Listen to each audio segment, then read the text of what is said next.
¿Pueden las computadoras y el software predecir el futuro? ¿Puede predecir el estado de la economía, el comportamiento de la bolsa de valores? O con el tema de hoy, puede predecir cuáles de ustedes van a tener éxito como estudiantes, como profesores o como profesionales. Bueno, estas preguntas son bastante difíciles y realmente no tienen una respuesta muy fácil. En estos casos, la respuesta siempre es depende. Porque aunque las computadoras han mejorado tanto en los últimos años, la realidad es que aún no pueden aprender como los humanos. No pueden predecir muchas cosas, sino es un tema muy, muy conveniente. Y más que todo, no pueden crear. No, las computadoras no tienen imaginación, no pueden crear cosas de la nada.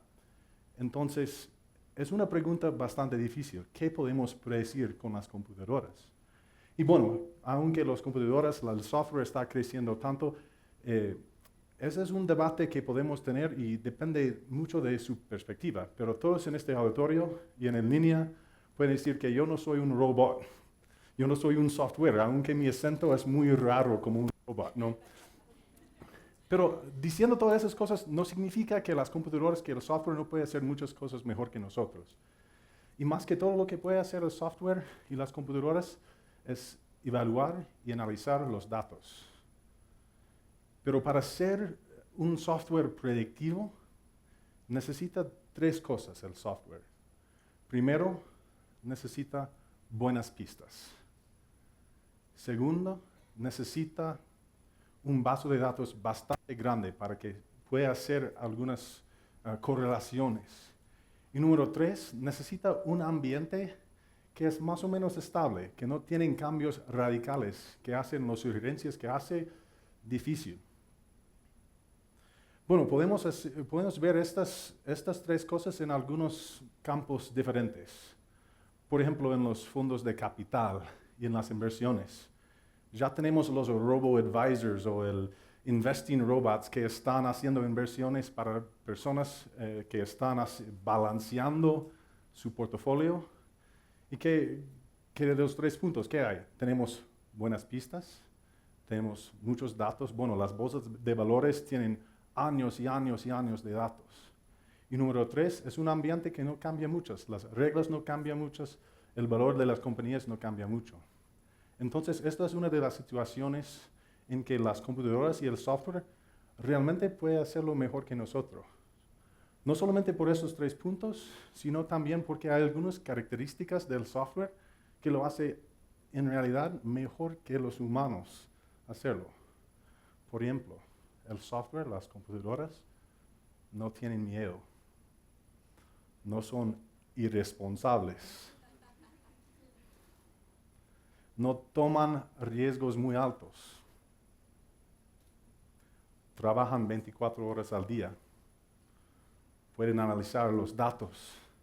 Entonces ya muchas personas, en este caso de la bolsa de valores o inversiones, muchas personas prefieren trabajar con los robo-advisors en lugar de las personas. Es un cambio muy grande, incluyendo que ahorita en los últimos años, algunos de los robo-advisors o los fondos automáticos, automatizados, están logrando mejorar de los que están manejados por los humanos. Y esto es un cambio muy, muy grande por este mercado. Bueno, pero ¿qué es la otra cosa que es importantísimo del software y de las computadoras que hacen una diferencia entre los humanos? Bueno, hacen todo eso con estas características y no piden un salario. No piden vacaciones. Entonces, estas cosas son mucho más baratos que nosotros también. Y esta es una ventaja en que podemos regresar al tema de hoy, que es el aprendizaje.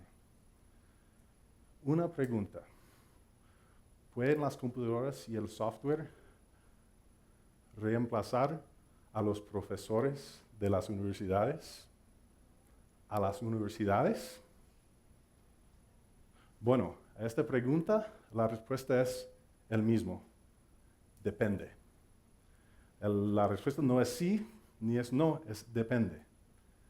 ¿Por qué? Bueno, voy a explicar un poquito de los pensamientos que yo he visto en todo el mundo de esta cosa.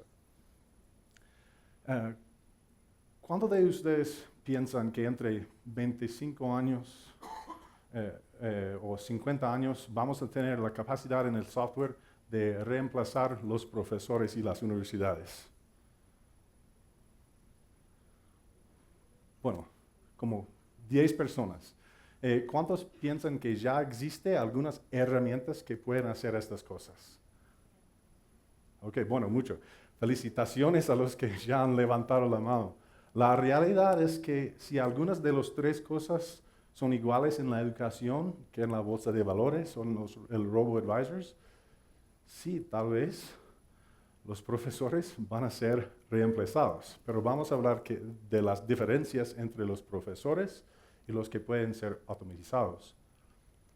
Bueno, la primera pregunta es si el clase es un ambiente más o menos estable, que no tienen cambios del ambiente muy radicales que pueden analizar.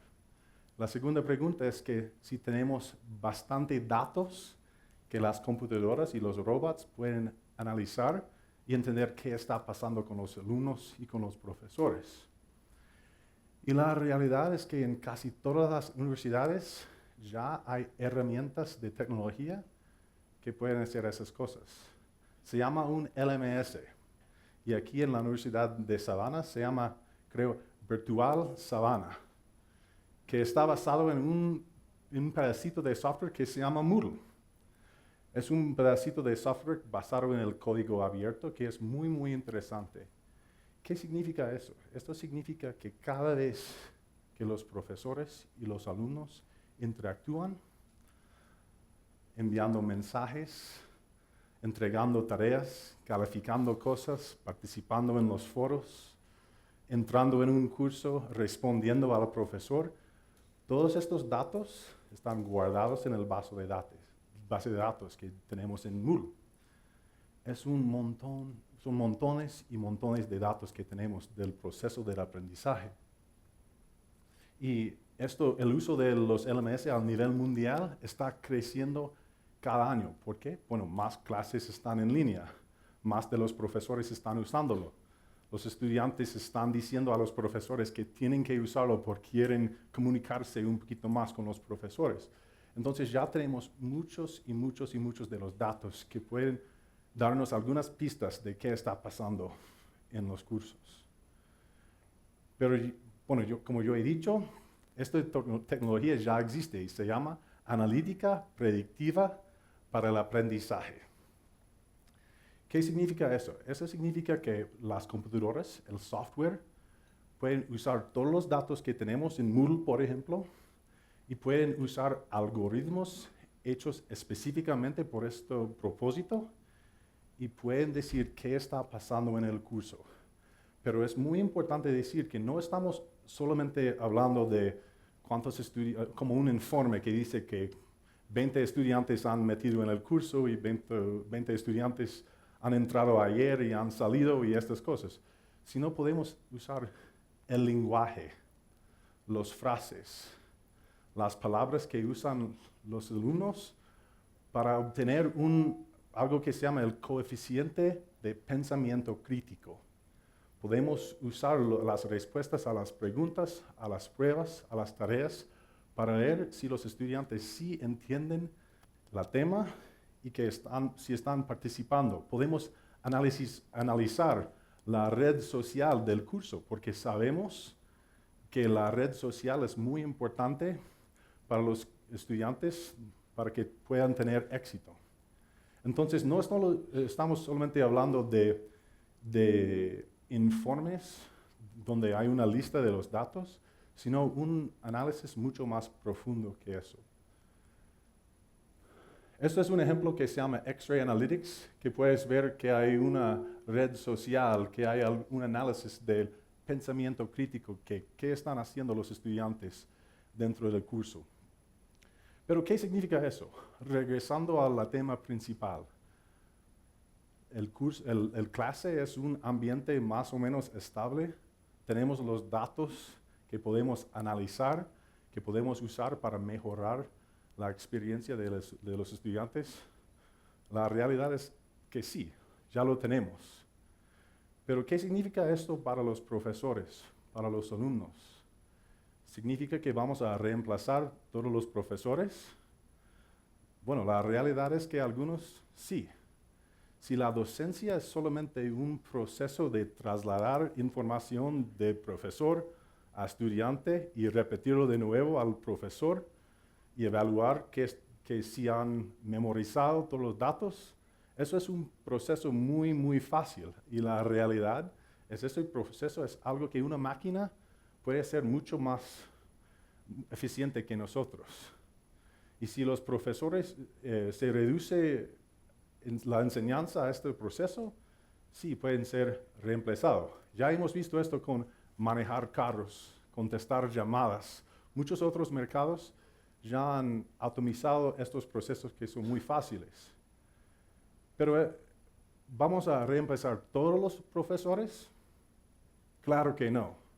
Porque regresando al principio, ¿qué podemos hacer nosotros que no pueden hacer las máquinas y el software?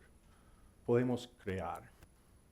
Entonces, los profesores que no van a ser reemplazados son los que pueden crear experiencias de aprendizaje específicamente hechas para los estudiantes, que pueden inspirar a los estudiantes, que pueden usar el contenido que tienen para hacer experiencias completamente basado en la personalidad del curso del estudiante, que conocen los estudiantes como amigos, como mentores, como profesores. Y eso es una gran diferencia entre, bueno, el profesor simple que va a ser reemplazado y los profesores buenos. Y la realidad es que todos nosotros hemos tenido un profesor así. Y si no has tenido un profesor así que te ha inspirado, que te ha hecho algunas experiencias de aprendizaje muy, muy buenas y personalizadas, debes buscar otra universidad, otro colegio, o renunciar al trabajo y buscar algo diferente, porque, bueno, personas así lo hacen la vida muy, muy interesante. Entonces, bueno, ¿qué pienso que va a pasar en el futuro? Bueno, la realidad es que si la docencia está reducido a un proceso muy fácil de transmitir información y evaluar si los estudiantes lo han escuchado, bueno, esto va a ser automatizado y va a ser las máquinas. Los profesores, algunos de los profesores van a ser reemplazados. Pero si los profesores pueden entender el valor que tienen, que es entender los estudiantes, que es ser parte de la